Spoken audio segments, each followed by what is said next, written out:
Yeah, there is. He's noticeable. Got an ugly girlfriend. What's that mean? Ugly girlfriend means no confidence. Okay. Oh, no, you guys are full of it. Artie is right. This guy's got an attitude. An attitude is good. I mean, he's the kind of guy walks into a room, his dick has already been there for 2 minutes. Yeah, he passes the eye candy test. He's got the looks. He's ready to play the part. He just needs to get some playing time. I'm just saying, his girlfriend is a 6 at best. All right, Coach is going to keep it a buck up front with you so you don't get too bored during the poker analogy coming up, okay? So we're going to talk just raw football logic and, like, you know, bro shit that the NFL fans can understand, right? So what does Winston do wrong? Winston holds the ball too long. Okay, he takes too long to throw the ball in a football play, often resulting in sacks. Well, Coach knows, at least as of like a decade ago, that only 7% of drives that have a sack result in a touchdown. So that could explain why they don't score very often.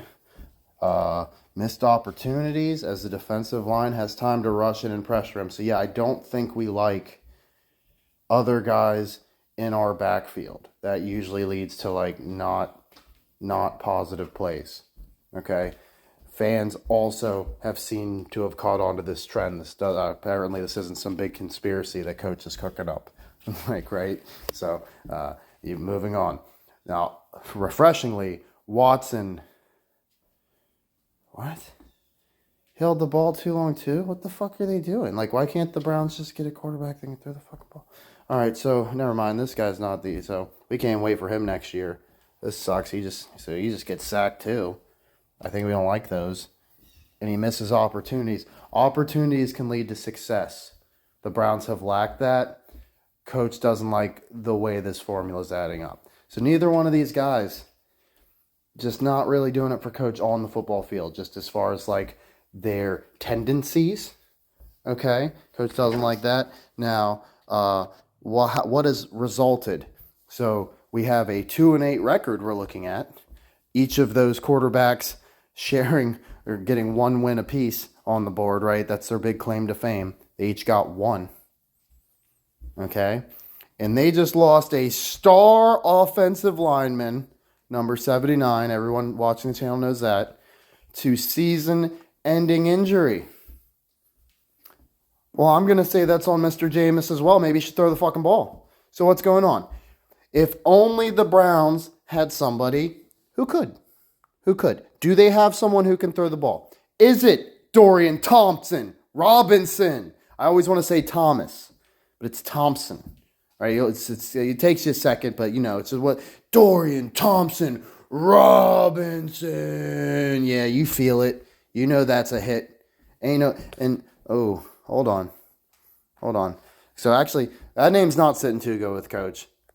Something about the hyphenated name and Dorian, like that's just not super macho to Coach, and there's like just something going on. I don't know what he's looking at. Okay, now he is a very social person. Okay, Coach is very antisocial. Like, he likes people. He's not going to the club. He's not hitting the bar unless it's like the lady wants to go somewhere, right? You know what I mean? Then he'll turn up and bank some pull shots in and do some behind the back shit and skip the ball, that sort of good stuff, and fire up the jukebox and sing real loud. We can do that. Do some karaoke maybe, but definitely wouldn't be described as a very social person. Usually people that are like super social have a certain gender. That's just my experience. Right, most dudes I know, they're not like very social. They mostly do their own thing, and they'll hang out with the bros for like, you know, a few hours here and there, whatever, play some Madden, hop on the game, whatever. But they're not just like dying to go out and throw a big party and like, let's go do this and let's go do that. And we gotta, you know, pick this up and do this. You know what I'm saying? So if he's very social, he probably is a big hit with the ladies. I'm just thinking not in the same way that maybe Coach would be sometimes, right? So as far as exploring that possibility, they keep talking about his girlfriend. Okay, so they say there's a girlfriend, but she's a mystery girlfriend. Everybody's in the dark about this special lady. maybe she's not so ladylike. You catch my drift. So that's Coach's take on DTR. He doesn't think he's a man's man. As far as moving on, let's look at Mr. Bailey Zappi. So they do have a guy who is 25 years old. Okay, and look at this. He was a primary starter for the Patriots at some point. If you don't know this, the Patriots have indeed appeared in at least one Super Bowl. So they got that going for them. Okay, we're going to trust their judgment a little bit more over what the Browns are doing in the QB room. Okay, now, what does Bailey Zappi do? Okay, alrighty. Let's see, never have too much firepower. He's just depth insurance. They got a ton of firepower, dude. Deshaun Watson. Right, oh man, Coach just thinking this on the spot too. This is how ridiculous this shit is. Right? Jameis Winston come in, kaboom, kaboom. It's like the fucking Expendables. You got DTR like, they're just spraying fools out here. It's ridiculous. The Browns are just going hog wild. Okay? And then it's like, man, you can always use that little ankle piece. We got Bailey Zappi with that pew, pew, pew. That's all he's good for. He's go pew. Throw a little dart in there every once in a while, maybe, in those blowout wins we're racking up, right? That makes sense to Coach. Alrighty, so as far as, what else is going on here? What does Bailey Zappi do? We want to figure out what Bailey Zappi does, or anything he could possibly do to help this freaking team. Let's see. He's a good guy. You'd rather have another good guy, whatever. So we do know he threw 62 touchdowns and 6,000 yards in a single season. Coach didn't want to drop that one on yet. He was kind of trying to save that bomb. But look at this. Look at this. A quick release? A quick release? Oh my goodness. Whoa. Whoa. It's not just firepower. It's like a whole different type of weaponry. Okay, so yeah, we got mad firepower with the Browns, right? Like Jameis and all that sort of shit. Problem is, it takes a really long time to reload a cannon. Okay, and we don't have a lot of ammunition for DTR. He's kind of shooting left-handed and crooked with the limp wrist, right? We don't trust that too much. But then we got Bailey Zappi getting him out quick. He's got that hair trigger. Well, you don't even know the ball snapped yet. There you go, Njoku. Go run. That's what you can run, right? You got the ball already. That's what we've been missing, right? You can get the ball and go somewhere. Alrighty. So that's where Coach is coming from there. And Coach is also coming from what's going on? What's going on? No. We're missing something here. We're missing something here. There's got to be something. Coach might have picked the wrong fucking one. Hold on.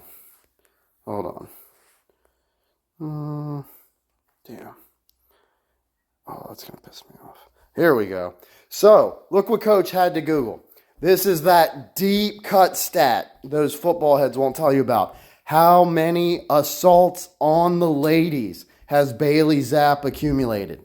Now, certainly the two players who have wins at quarterback for the Browns right now have their fair share. We're not worried about them. We know they're good. Can Bailey pull his weight? Can he get it in where it doesn't belong and isn't wanted? Right? Can we get that from Bailey? It's weird. It just pops up stuff about Deshaun. But hold up. He better not be, man, he's going to be on front page news if he's doing some stuff this girl doesn't want it. Bailey. Oh, buddy, you don't need to do that. He's good. He's married. That's his wife? Wow! Woo! All right, so Coach could talk all day about poker. You have absolutely no idea. Now, as far as like entertaining stuff that, shows it's obviously scripted, Chris Moneymaker, online, wins a satellite, wins the whole World Series of Poker on TV, gets a fat stack. Like, his name's Moneymaker, he's online, just to make people like me and you feel like we're on the same playing field and we can go out there and win. But we don't believe that. We think only their characters can win on the biggest of stages, right? So as far as Coach's like poker prowess. He is a very skilled poker player. That is no cap whatsoever. He is a force at the poker table. Okay, he is very good at immediately picking up a tell on the weaker players at the table based on bet sizing, that sort of stuff. Because even though everything is situational, there are still situations where it's like, even if you had aces or something, you wouldn't do this. So it's like, I know they're just playing some nonsense, right? Like they have no idea what they're doing, right? So just wait. We're going to get a good hand. We're going to get in one-on-one with them. We're going to take them down one at a time because we don't want to have, multiple hands going against us, unless like we've already got the absolute nuts, right? So Coach's particular skill set, like why is he a good poker player? He is pretty good with the percentages, all that sort of stuff. He'll tell you real close to what the percentages are, right? But he doesn't know them like all exactly. He has read a ton of poker books. He's listened to a ton of poker podcasts. He's watched a ton of poker. He's played well over 1 million hands as of a decade ago. So Lord knows where we're at now, right? He's also an incredibly talented Pokemon trading card game player, but he's long since retired there. But he did do over 1 million points worth of damage in the online map app there as well when he did play, when everybody else was on Pokemon Go. He's never picked that up, right? He liked the cards, so because he's a math guy, right? So now, as far as like what particularly was I good at, I am good at talking because I can make someone respond and I could possibly pick up on something they say, but Coach always noticed that people have a really hard time understanding where he's coming from. So they might think I'm happy if I'm mad. They might think, like if I'm excited, I'm angry. Like there's a lot of like blurry lines there with Coach. He's not a super easy open book. Like even the people close to him, they can completely misinterpret,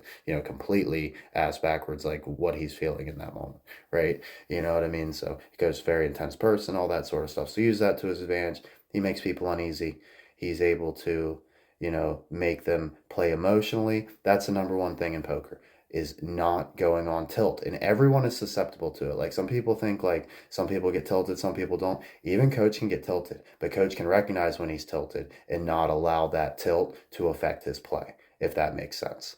Right? Like anything can make you uneasy, something like that, right? But you got to snap out of it and just remember like, okay, I have a formula. I have a way I play. I have a style. I have a brand. Like if we're going down my way. And even if there's thousands of people here, we're almost always at that last table. Almost always, right? 3,000-4,000 people, we don't care. We're right there all the time. We're usually finishing second at the worst, right? Like we're pretty fucking good here. So as far as like, and this is even like online poker. Like I don't even have to be able to see you and stuff. I can sniff out the bet sizes, right? Like that was fishy. That was fishy. So what Coach's like branding was, because you gotta have an image at the table, right? Some people play really tight. Some people play really aggressive. And you want people to try to catch on to like a fake pattern and hit them when they think you're weak, but you're actually strong, right? You know what I mean? Combination of luck and skill, kind of like, you know what I mean? But you use the luck. And like everybody's going to get lucky and everybody's going to get unlucky, but you have to know how to capitalize on the situations where you're lucky and how to minimize the damage when you're unlucky, right? So Coach is pretty good with that stuff, but particularly calling down bluffs. Coach's poker name, online handle, was Sick Call Sparky, right? Like he prides himself the most in, I don't care what I got, I know your shit is worse. Right, like it don't matter that I didn't hit my hand. I know what you had, and none of that shit matches what's on this table right now. And I was ahead before we started. So a perfect example of that. I was actually sitting across from someone in person. This was at a real table, right? Like 5, 6 hands or something like that, as far as like how many people are dealt in, right? So there's like 6 people, maybe 5, like I said. Maybe 7, I can't remember, right? But somewhere in that number, right? So anyway, I got, he's on the left of me, right? So he's betting into me. And he got a hand. And I just got to tell him, this guy, I was like, this guy's a fucking idiot. Like, I'm just telling you, I was like, this guy is just an absolute fucking idiot. There's no way he's good at poker. Like, I just know clowns when I see him. And, like, most people wouldn't spot this guy as a clown, right? But I'm just like, I just knew this motherfucker was a clown, right? Like big time. I was like, oh, he's betting right into me too. We got to get this shit out of here. I'm not having this dude dictate any action at this table. We're gonna get him out of here. I'm gonna use my double up to be able to bet more aggressively the rest of the way and scare people off of pots when I wouldn't usually be playing because I just got more chips. I can afford to lose it, right? That's the trick, right? Get your chips up, protect them, bet saved as a better, and build them up. Once you have an advantage, force, put pressure on the people that have lower stacks. Stay away from the people that have big stacks. Even if you're better players than them, you should avoid them almost always, right? Unless you absolutely got the nuts and you can't fold. That's it, right? So in this particular example, Coach was dealt a pair of twos, and the player to his left of him, he knew was a clown, raised. Now, Coach doesn't typically play twos, right? But he just picked up on something, right? He knew for a fact this guy had at best an ace in his hand. There was no pair there. He probably had something else in there that could like catch a straight, right? Like maybe like ace king, ace queen, ace jack, ace 10, something like that, probably suited, right? Because I was giving him the benefit of the doubt, right? So anyways, I tell him like literally right there on the spot, I was like, you're behind. You should get out of this pot. Because I knew I was ahead, but I didn't want to see this pot to its end. Because even though I got twos, it's like he could hit something lucky, right? So like I wanted to let him know, like, no, like I really am strong right here, and you're screwed. Like you need to get the hell out of here. So anyways, I got this pair of twos. Flop comes over. It's like 7, 6, 9 or something whack. You know what I mean? Doesn't help either one of us. He bets, and I tell him like, I know that didn't hit you. There's no way. And I raise him back. He calls, right? Another one comes over. It's some other BS card, right? I know, like, nothing high, nothing low, right? You know what I mean? So he bets again. You know what I mean? I raise him a good bit here. You know what I mean? Thinking, like, this is for sure going to be the one where he folds.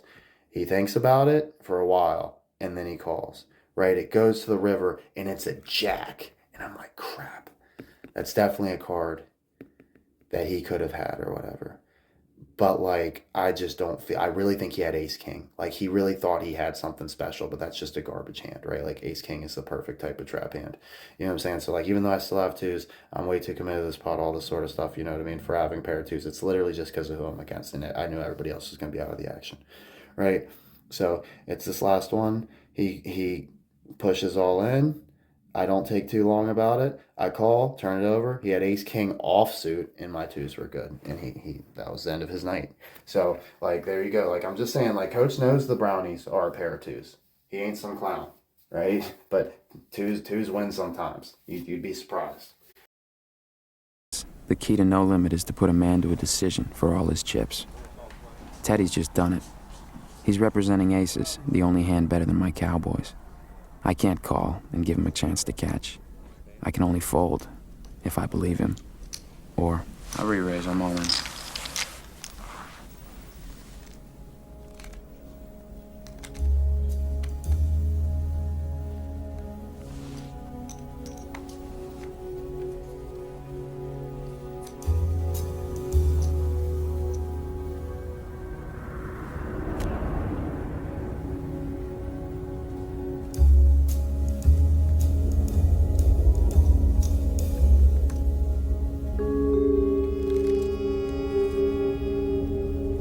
Take it down.